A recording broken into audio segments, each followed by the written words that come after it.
If you're an equestrian like me, the Spanish riding school is probably on your bucket list.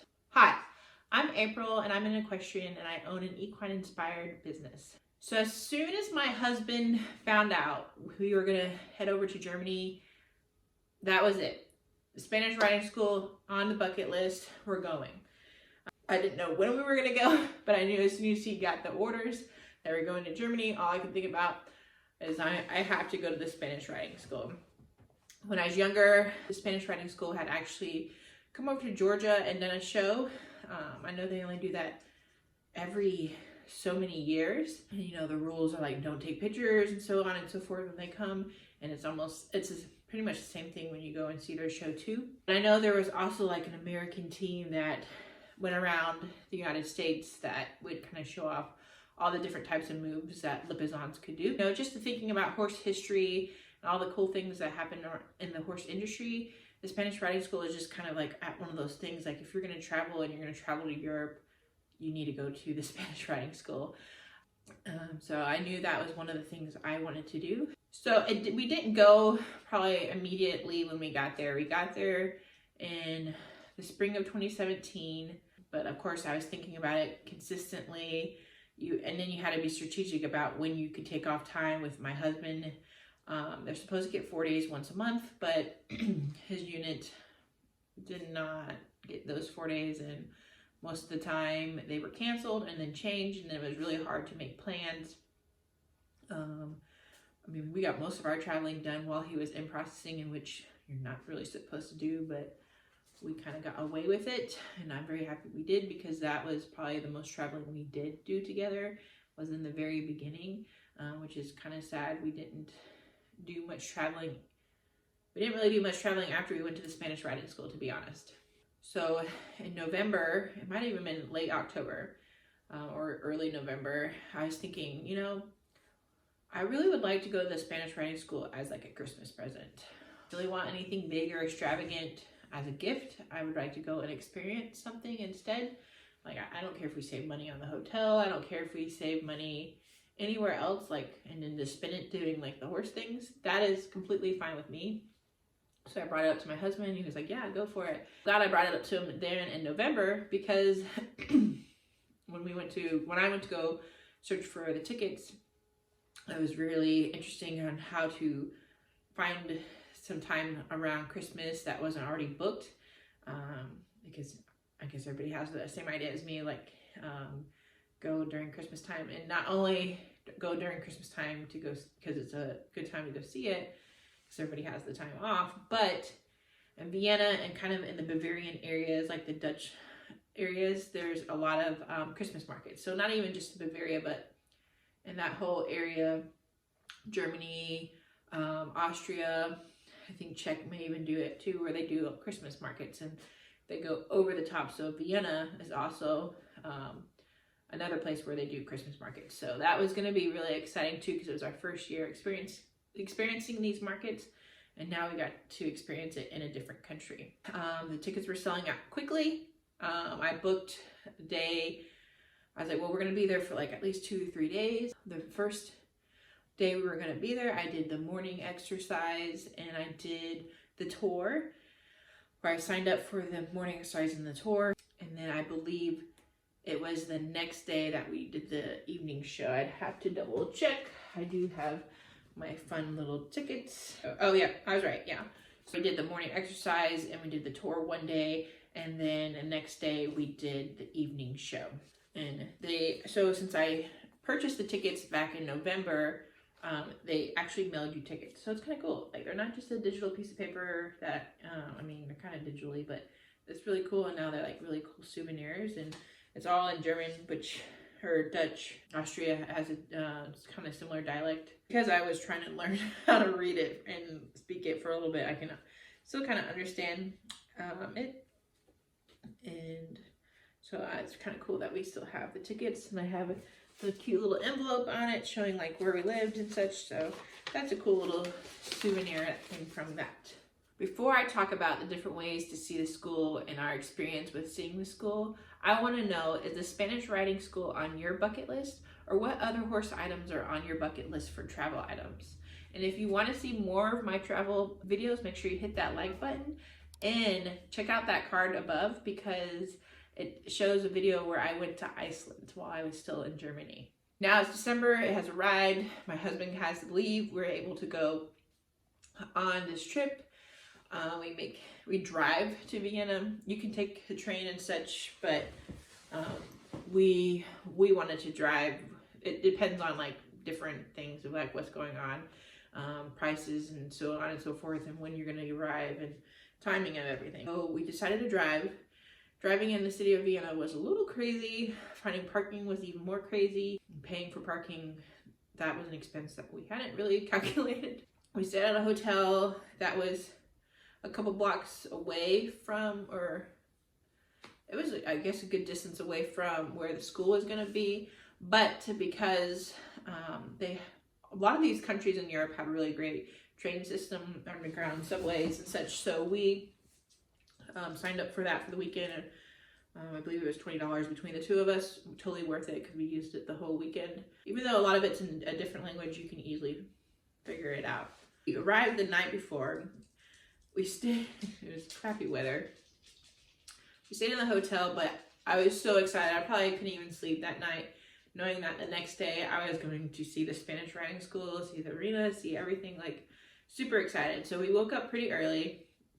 We left because we wanted to be on time for the morning show, and we wanted to make sure we didn't miss the tour around the barn. We didn't want to miss like anything.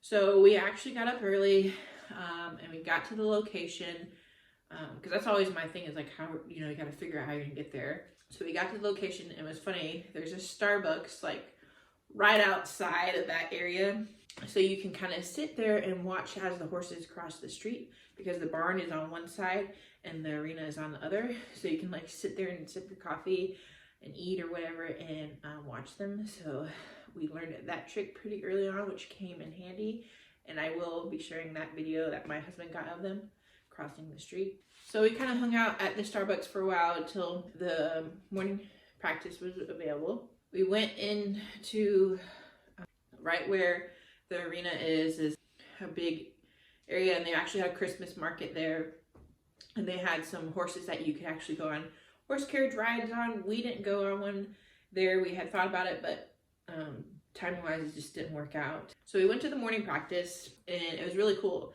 You got to see all these different horses. There's multiple horses in the arena. No pictures are allowed. Like, this place is very strict on no pictures allowed. I mean, a lot of people did sneak some. I may have sneaked a couple. But there are people constantly walking around to like remind you, no pictures allowed. You get to sit wherever you want to when there is the morning practice. So when people kind of leave, you kind of get to sneak up and get closer to the railing and see them, because you're kind of higher up looking down into the arena. The person that designed this arena is very famous, and I should know the name. He designed like a lot of Vienna, and he would go over the top, very extravagant in his designs. But for the arena, he actually went pretty quiet and didn't put a lot of design in it, because he wanted the horses to be the spotlight, to be what was showed off in the arena. So he did a very different design on the arena than he did in any part of Austria or any other design that he did himself. So that's a cool little fact. They do have, I believe they had 2 or 3 black stallions. I know if you're probably a horse person, you know their thing about keeping at least one of the black stallions in the barn for good luck. So they had 2 or 3 of them. They had an older one, so that was kind of cool, because the older one knew a lot more movement. And there's so many different riders. Let me see. I, of course, got my little pamphlet. So I believe there's like 13 or so riders. They do go through a long process to become like a rider. You can be an intern rider, and that's a whole long process. Like, it's a lifelong commitment that these riders make to this school, to these horses. I believe each rider, they said, had 7 or so horses, stallions, that they were in charge of. Some of the horses would go, I think they switched off like how many horses are like on break. So then the rider goes with the horses back to the break, and I believe it's in a different part of Austria. I believe it used to be in Croatia, and it's where the breeding barn is and such. And kind of a cool little fun thing. I got one of these pamphlets I got a couple other little souvenirs. I got a little bag, cute little bag. I got my mom, I think, a bag too, and some postcards. And then I also got this really fun pen. I don't know if I'll be able to show it, but this little horse on it that moves. I don't know, we'll see if it works. But I like using this pen. I still have it and use it. So the ink hasn't ran out yet. The morning practice lasted a few hours, so it was pretty nice. Just seeing them do all their movements. You know, they had some of the young horses come in and they're doing different exercises than what they're doing with the older horses. You see some of the master riders on the ground training some of the younger riders. It was just a really cool experience. It's very quiet. It was just very calming. And once practice was over, you could kind of take a few pictures of like the arena and so forth. So I got a few of those, so I'll probably be sharing those across the screen as well. Then we had to wait, I don't know, it might have been like an hour or two for the guided tour. So when it was time to do the tour, they actually took us in to the bottom seats, like the closest seats you can get to the arena. They gave us like a lot of history behind the arena and the horses and how the guide was gonna go. Then we kind of walked around. I believe we walked around. They had like a couple exercise things outside, like a little arena for lunging them outside of that arena. And they had a walker. I mean, because there's a lot of horses in the city, and they need to keep everybody exercised and keep them fit. So there's a lot of options, and of course, maybe not every horse gets ridden every day, depending on injuries and depending on schedules and such. But there's still quite a bit of horses. Like I said, each rider that's there has like 6 to 7 horses. There's 13 riders, but not all the riders are there. Like I said, some horses are on break that they rotate. Before we crossed the road, we were told we could not take pictures of the horses in their stalls. So while we were in the barn, pretty much no pictures of the horses. But it was just so surreal. Like as soon as you walk into the barn, you're like, whoa, I'm actually here. I'm actually at the Spanish riding school, and I'm seeing the horses that we all think about, we all talk about, and like these horses that have such a history with these different types of movements, and the war horses, and just so much, you know, history are in these walls. So it was just really cool walking through it. Most of the horses had straw. There were a couple that had shavings because they would eat their straw. Or even the horses next to them would have shavings if they didn't eat the straw, but they would take their straw and hand it over to this other stallion, like as a friend. Of course, you got to see their name on the stall, and then like the branding, and the branding has a lot of meaning, like what, I think there's like 7 families or so. The mom's family is, and the dad's family. And there, you know, there's a long history behind the breeding, and it's all kind of like, it's all in their branding and it's on their stall, and that's where their name comes from. So that was really cool to see, like seeing in person. Then we got to see their really detailed, organized tack room and all the clean tack. So I can't imagine, you know, who's got that job, getting all that tack. I think she may even said the riders do some of their own tack. I can't remember, to be honest. I do have a couple pictures of the tack room. We were allowed to take pictures in the tack room. The horses have multiple saddles, one like the dressage saddle, and then for doing some of the tricks, not really tricks, but different movements, they do have that other saddle so that they are more open to be able to do the jumps and such. The capriole, the one where they jump up and kick straight out, there's a different saddle for that. And the levade, where they do this sit back and kind of not like rear, but rear, and they hold it for a few minutes. They use a different saddle for that. They really kind of like rear and then almost hop up the courbette. It makes a few leaps forward, I apologize. So yeah, they do have them in here. So once they get further on into their different movements, they move into a different saddle. But because I had seen them before, it was kind of cool because, you know, like I said, they'd come back to the States, so I had seen them a little bit. So I knew the different movements, and I was excited to see them and excited to see them in the arena. I mean, it's a whole different experience. We finished the tour there. I did take some pictures of the barn when we were outside. Like you can see there's like a glass that you can look into the barn. So I took some pictures there. I may be able to share those. I did take pictures inside of the arena. Those were pretty cool. Gotta have evidence that I was there, right? So then the rest of the day, we just kind of traveled around Vienna and took in all of the Christmas markets, took a lot of snacks. because they have amazing little treats. One of my favorite is langos, which I believe is a Hungarian item, but it's like fried dough bread, and then they put garlic butter and then cheese and then sour cream. You can put other toppings on it. Other toppings on it, but that's one of my favorite, and I think that's like the most basic one. And it doesn't sound like something I would eat as a picky eater, but it was delicious. Let me say that. It was really delicious. So we did all that, and one of the cool things in Vienna, they actually had an ice skate rink at one of the Christmas markets. So it's outside, and you can tell that it was like only temporary up during this season. So it's outside and it's all around. And I think this was one of my first time, no, I had some Glühwein, but I had some Glühwein here, which is like a warm wine, and it's delicious. I like more of the blueberry flavored one, so I don't think they had any at the markets we went to for the blueberry flavor, but I still got wine. It's like a mulled wine, and it's delicious, very delicious. It's very delicious when it's hot, very hot. I bought some to bring home, and it just didn't taste the same. Like, you gotta get it really hot. On to the evening show. It was the next day. We had spent more time at the markets, doing some more traveling around Vienna, doing some fun things. And then we got ready, went back to the hotel, got ready, got all pretty fired to go to the evening show for it. I did buy a little bit cheaper tickets, so we did sit at the top of the arena. I just wanted to experience it. I didn't have to be super spectacular, and I think even all the tickets may have even been sold out at the bottom, to be honest, because I may have splurged on them if I could have, but I think they were sold out. Of course, again, no pictures or videos allowed. I did try to sneak once or twice, but it was just not worth it, because then you miss, while you're trying to sneak it, you're missing everything going on.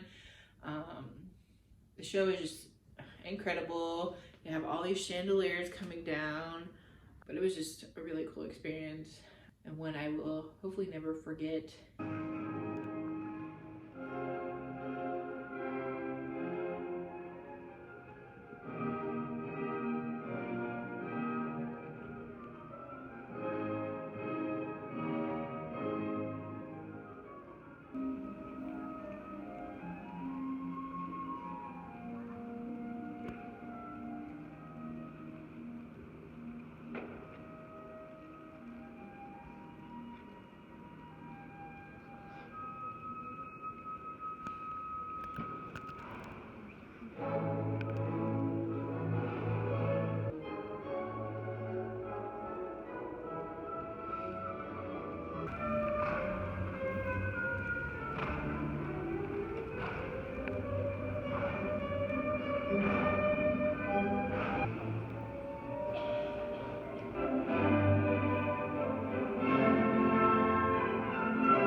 Highly suggest, if you're ever in Europe and you want to see the Spanish riding school, go do it.